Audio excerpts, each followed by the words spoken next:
That's them, Doc. Appeared from nowhere, frightened the wits out of my wife, and then began to search the house without so much as a by your leave. I see. Now, who are you? We might well ask you that. That's easily answered. I'm the flying doctor in this part of the territory. I received a report that there was a man here suffering from overexposure to the sun. I came to pick him up. If I may say so, Doctor, he's not suffering from overexposure to the sun. Who are you? My name's Matthews, Dr. Matthews. A doctor of medicine? Yes. And of space medicine in particular. Of what? Space. Astronautics. Well, that's a branch of medicine I never heard of. What are you doing here? Where did you come from? We came looking for our chief engineer, Stephen Mitchell. The man you say has had an overdose of the sun, but, well, he was fit enough when he left us. Have you ever seen these men before? Not that I remember. Mitch, what do you remember? How did you get here? That's a funny thing. I don't remember that either. Everything that happened before today seems vague and uncertain. In your condition, what else do you expect? The sooner I get you into bed and under proper medical care, the better. Sorry to disagree with you again, Doctor, but that's not the reason. Yesterday, he was one of us, and like us, he couldn't even walk around on this planet without a spacesuit. Now look at him. A spacesuit? Is that what those get-ups you have on are supposed to be? And where are you supposed to be from? From Earth? Earth, eh? What are you laughing at? Had you said Mars or Venus or some other planet, I wouldn't have had any reason to laugh. Well, this happens to be the Earth. And as for your being creatures from another planet, you don't look any different from the rest of us. Now, if this is a joke, it's gone far enough. Who are you and what are you doing here? Frightening the life out of peaceful folk. Earth, is it? And I suppose the next thing you'll be saying is that those weird creatures outside are sheep, and that beetle sitting there is a dog. And to you, too. If they're not sheep, and that's not a dog, and I've been living under an illusion for years. Now, listen to me carefully. I'm going to shut you in this room while I think about what I'm going to do with you. I shall post one of my attendants outside the door and another outside the window. I shall give them orders to yell if you make any move to escape. And if you do, I shall not restrain Mr. John Bodie here from using his rifle.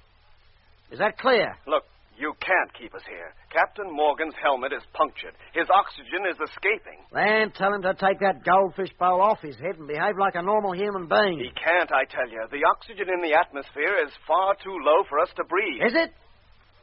Well, maybe that's an illusion you're living under. Now, come on, John. And you, sir. We'll leave them here to think things over for a bit.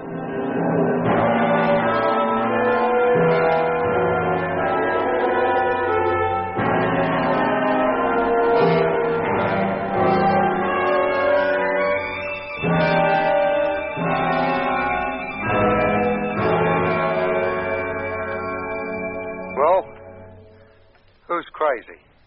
Us or them? Not us, Lemmy. Not for one moment must you imagine it's us. Well, it's me, then. He said we're on Earth, and he and that sheep farmer and Mitch act exactly as though they was. I can't even be sure that even you and Doc are what you seem anymore. Take it easy, Lemmy. We're all in this together. What is the explanation of it, Doc? What does it all mean? Well, let's begin by assuming that we are mentally stable anyway. All right, let's assume that. Well, in that case, it must be the others who are unbalanced in some way, not us. Now, look at this place. It's ancient, derelict, and in a state of decay, with pieces of some tough, fibrous material knocked together to resemble furniture. And apparently these people and Mitch believe it is furniture. To them, this place is a comfortable home. And those animals outside are sheep. That beetle-like creature, a dog. But what does all that add up to? To this, Lemmy. As far as these people are concerned, things are not all that they seem. They think they live normal earthly lives surrounded by normal earthly animals on a cattle station in the Australian bush. Doc, where did they come from in the first place? We can only conclude they came from Earth, Lemmy, as Whitaker did. But having been brought here and made to think they are still back on Earth, they carry on exactly the life that they were leading before they left Earth. And when did they leave it? Goodness knows. Probably years ago. Before you and I were born, as Whitaker did. Yes, Doc, but who brought them up here? And what for? Why go to all the trouble of conditioning them Merely so they can then induce them to believe they're back on Earth anyway. What's the point? We may never know the answer to that one, Jet. Fact is, up to now, they've had to go down to Earth to pick up their victims. But we have come to them. And now we're here. They intend to keep us. And never let us go back? Probably. Oh, blimey. They already have Dobson and Harding, and now, apparently, they have Mitch. And we're the next on the list. That's why this so-called flying doctor's come. The next thing we know, he'll be hypnotizing us, and that will be our lot. No, Lemmy, I don't think so. How do you mean? No, he's just as bewildered about us as that farmer is. I honestly think he believes himself to be down on Earth, and that, to him, we are the peculiar ones. Well, he's going to have a hard job figuring out how we got here. Mitch, too, for that matter. Well, you'll probably conclude that Mitch is a dingo hunter or a gold seeker who lost his memory, but what do you make of us? I don't know. It's my guess he'll report it to somebody. Well, who? I'd give a lot to know, Jet. He'll probably be under the impression that he's reporting our case to the police or some other authority. But it'll be only an impression, you mean? In actual fact, he'll be reporting to the people who conditioned Mitch, and are probably going to try to condition us. That's right. And then? Well, that remains to be seen. They might come and get us. Oh, they might, Lemmy. But I'm hoping by the time they get around to it, we'll have figured out some way to get away from here and back to those trucks. You got to hope. We must get you back, Jet. I don't know how much oxygen is escaping from your suit, but it must be considerable.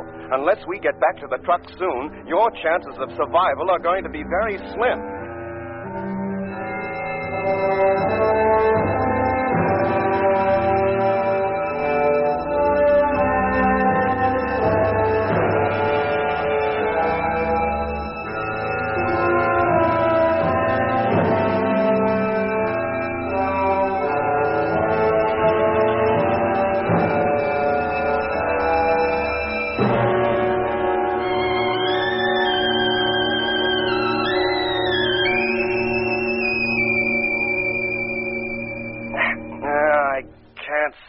Tighter, Jet. The only hope is to get you back to the trucks. Yes, Jet. Guard or no guards, we've got to get you out of here. If only we knew what they intended to do with us, we might work out some plan of escape. Well, why wait? Let's get to work now. Hey, Lemmy, where are you going? Only to the door. Oh, he's still there. He was so quiet I thought maybe he might have got fed up and scarpered. Hey, you. Hey, I'm talking to you. Orders are that you stay in that room.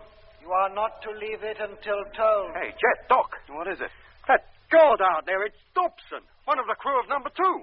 Dobson? If it ain't, then I'm a Martian. Are you sure, Lemmy? I tell you, Doc, I'd know that figure anywhere, the way he stands, the way he holds himself. If it is him, he might answer to his name. Well, we're supposing he remembers he ever had a name. Dobson? Dobson, do you hear me? This is Jet. Jet Morgan of the Discovery, captain of the Mars fleet. Don't you know me? Return to the room and close the door. Oh, maybe I was wrong. That might look like Dobson, but it don't sound like him. McLean didn't sound like himself either. In fact, he sounded very much as Dobson does now. Yeah. That same dull, expressionless voice, just like Whittaker had. Orders are that you do not leave that room. Return to it immediately. If you ask me, Jet, he's in much the same condition as McLean was. In a deep, hypnotic sleep. Not even in control of his own actions. And he doesn't want us to be in control of ours either, by the sound of things. Go back into that room and close the door. Dobson, don't you understand? I'm Jet. This is Doc, and this is Lemmy. Unless you return at once, I shall raise the alarm. Close the door, Jet. This isn't getting us anywhere. Well, if that is Dobson, he seems incapable of understanding what I'm talking about. The only things he seems to be conscious of are the last orders he was given by that flying doctor. Here, Doc. You managed to get some sort of control over McLean. Couldn't you do the same with him out there? I might, Lemmy, if I had him in the ship or even in the living quarters of the caravan. Why is it that Dobson is like McLean, and yet Mitch and that farmer and his wife appear to behave like normal people? Say, now, listen, wait a minute. Yes, Lemmy? If Doc and me rush out of this door and down the passage, I think we could overpower Dobson, and then while we hold him down, you could make a run for it.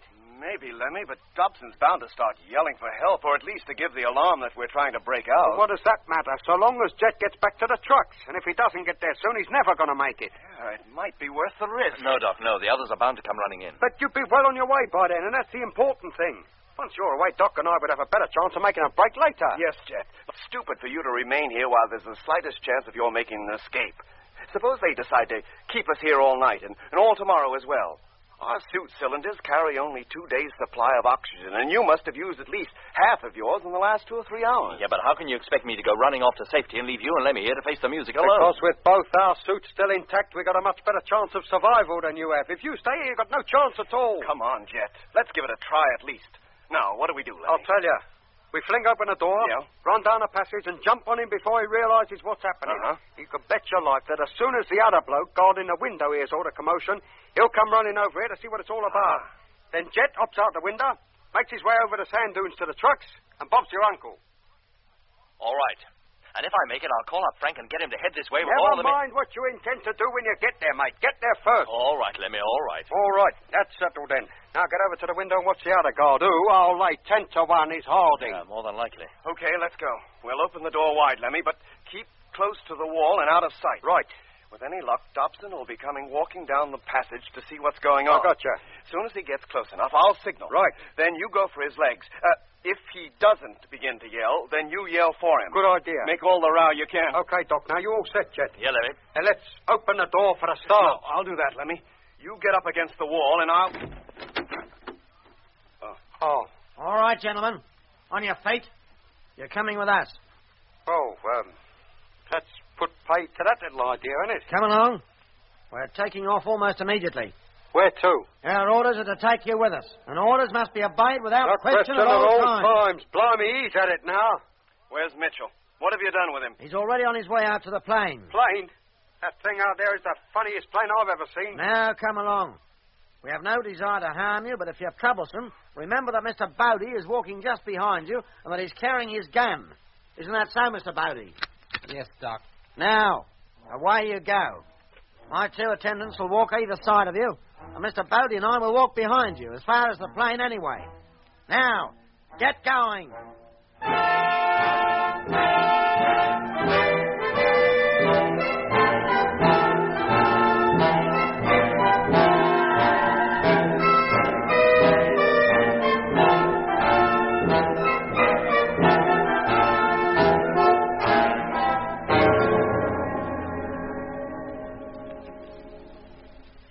Now, head towards the plane and climb aboard. A plane, he calls it. All my life I should meet such people. Get going. Don't talk so much. Lemmy, Jet. Yeah? Look, Jet, this is the chance for you to make a break. With 2 zombies on each side of us and that sheep farmer and his rifle directly behind us, what are you talking Keep your voice down, Lemmy. Yes, Jeff. Listen, you two, we haven't much time. In a minute, the house will be directly between us and the trucks. As soon as we get halfway to that stage. Now, come on. Keep going. What are you stopping for? I feel all weak. I think I'm going to faint. Faint, is it? I feel all dizzy. Now, go on. The others are leaving us behind. I can't, I tell you. I can't walk another step. I must sit down and... Oh. He's fallen down. He must have fainted. Okay, Doc, this is it. You ready? Yeah, Jet. Well, what's happening? What's the matter with Lemmy? Keep walking towards the plane. Lemmy, are you ill? Do you hear me? I said keep going. Not before we know what's wrong with Lemmy. John, give me that rifle. Hey. Oh, no, you don't. Hey, what are you doing? Oh, run for it. Run for it, Jet. Go on. Okay, Doc, here I go. Hey, come back here. Come back. Oh, not so fast, mister. I ain't so ill as I look. Why, you? Hold him, Lemmy. Hold him down. I'm doing my best, Doc. Stop him, John. Stop him. Shoot if you have to. I certainly will. Oh! That's it, Doc. Boy, give it to him. That's So good. Quickest way back. Over the fence and through the sheep. Out of my way. Go on now. Thank goodness they don't attack me. Now, over the sand dune. Down the other side. Hello, Jet. Can you hear me? Yes, Doc. I'm just clear of those peculiar sheep. If you can hold out a bit longer, I'll make it. Yeah, go on, Jet. Oh! What is it, Doc? The farmer. He slipped from my grasp. He's picked up the rifle and he's heading after you. Oh, he'd have to be a pretty good shot to hit me now. I've got a flying start. All right, Lemmy. That's it. The fight's over. Yes, Doc. Well, mate, you can get up. And there's no use going on at me like that. Yes. We'll go to the plane, as you call it. No. We won't give you no more trouble. Lemmy, what's he saying? All I can hear is you and Doc. Don't you worry, Jet, boy. We'll look after ourselves. Good luck, Jet. Hope you make it. But what about you, Doc? And Lemmy, what am I... Hey, what was that? The farmer. He's shooting at me. Oh, blimey. But from a long distance. In a minute, I'll be over the dune, out of his sight. There. I'm descending the other side now. Oh, the truck's still there, Jet. Yes, Doc. Then go on, boy. Alongside the trucks now. And opening the door. The farmer's on top of the dune. He's shooting at me again. Then get inside, Jet. And quick. Don't you worry. I'm already in. Closing the door again.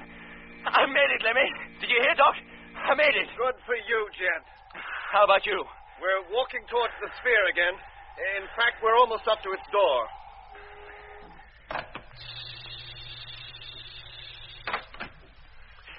Well, I'm in the driving cabin now. Removing my helmet. There. How far are you from the ship now? Almost up to it, Jet. Try and stall them. I'm going to drive over there. Then you'd better hurry up, mate. They're just pushing us through the doors now. I'm just mounting the dune. I'll be up on the ridge in just a few seconds. Lemmy, did you hear me? Lemmy, answer me. I'm at the top now and I can see the ship. Good grief. It's taking off.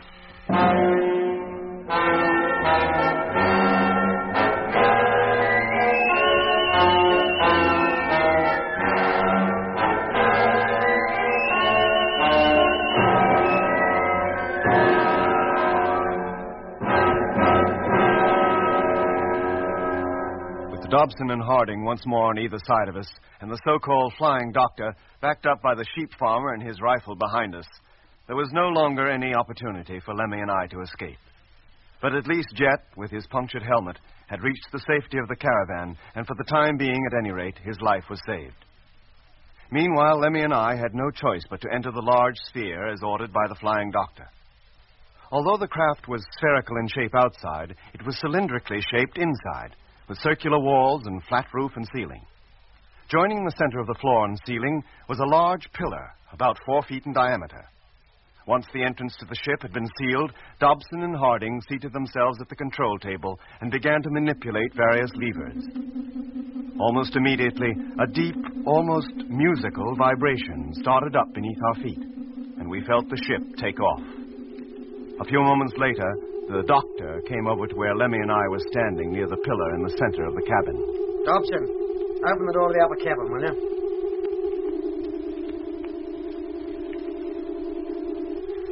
Now, Dr. Matthews, if you'll kindly climb up the ladder, I think you'll find the upper cabin much more to your liking.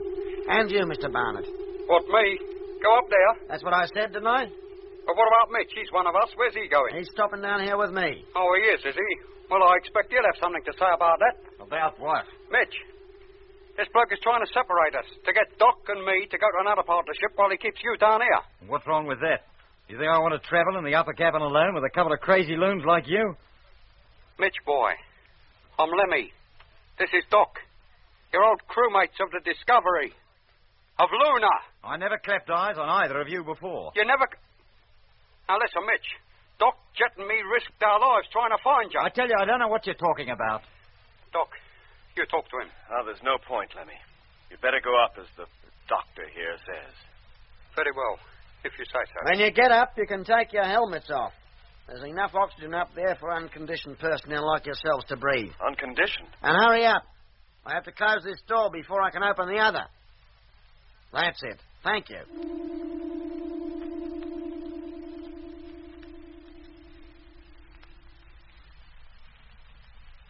Take your helmet off, Lemmy. He was right. We can breathe. That flying doctor down below knows more about us than he cares to admit.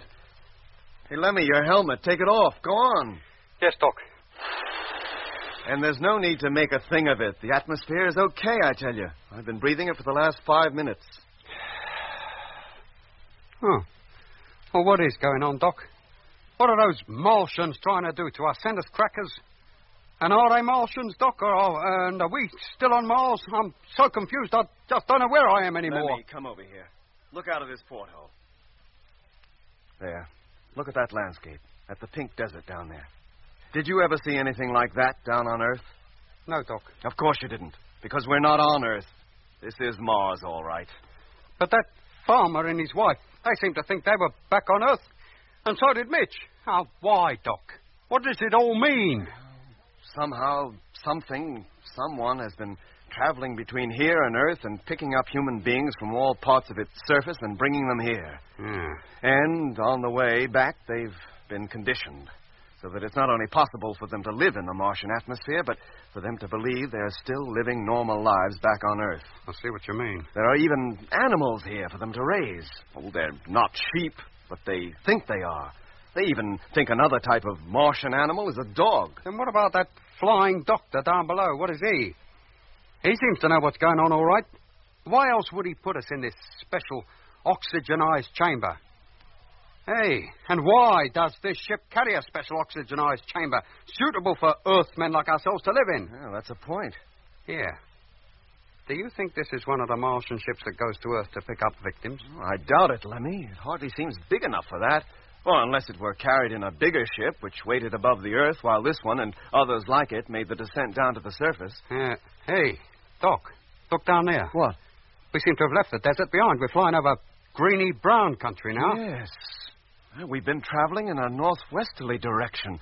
So this must be the Mare Erythraeum. The what? The dark region south of the Argeir Desert. Ah. Hey, look, there are buildings down there. What? Yes, Doc. Like a couple of square boxes. Yes, Lemmy, and there's another one over there, and another. And the ground, it's cultivated.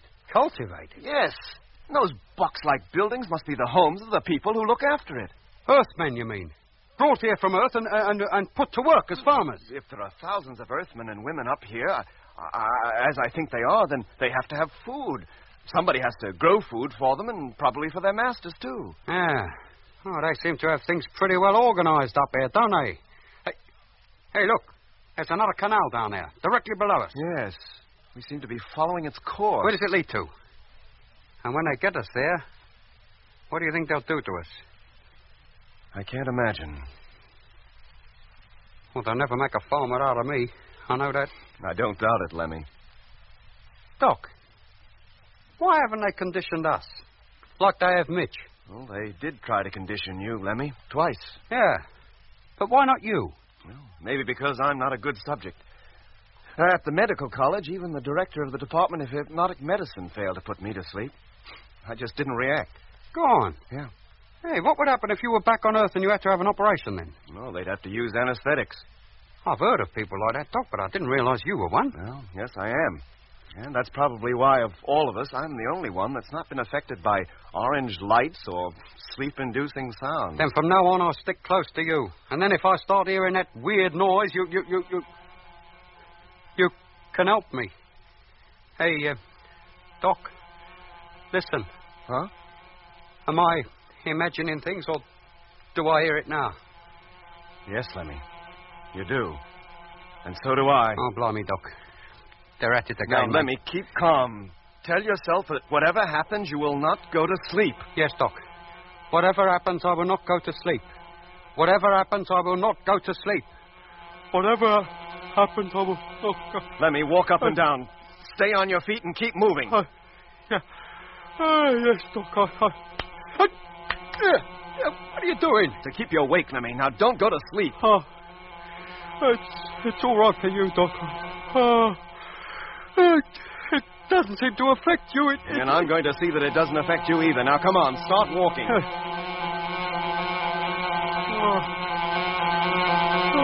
Come on, Lemmy. It can't go on forever. You'll beat it if you try. No, Doc, I can't. I've got to go to sleep. No, Lemmy, no. Do you hear me? No. Get up. Come on. Oh, Doc, I'll talk. That's more like it. Now, start walking again. But I'll get giddy walking around and round this Come place. on.